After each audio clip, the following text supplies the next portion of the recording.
قرآن خود بتاتا ہے قیامت کے دن کیا ہوگا۔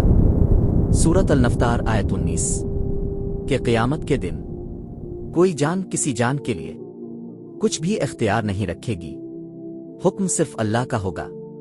پھر قرآن بتاتا ہے سورۃ عبس آیات 34 سے 37 کہ اس دن انسان اپنے بھائی، اپنے ماں باپ، اپنی بیوی اور اپنی اولاد سے بھاگے گا، کیونکہ ہر شخص صرف اپنی فکر میں ہوگا۔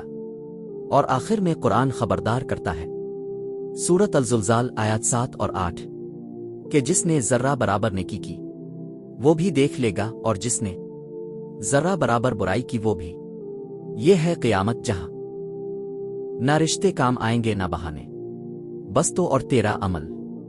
آج سنبھل جاؤ، کیونکہ کل قرآن کی گواہی ہوگی۔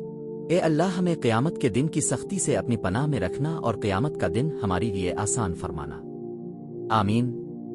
ایسی مزید قرآنی آیات اور دینی معلومات سننا چاہتے ہیں تو سبسکرائب کریں۔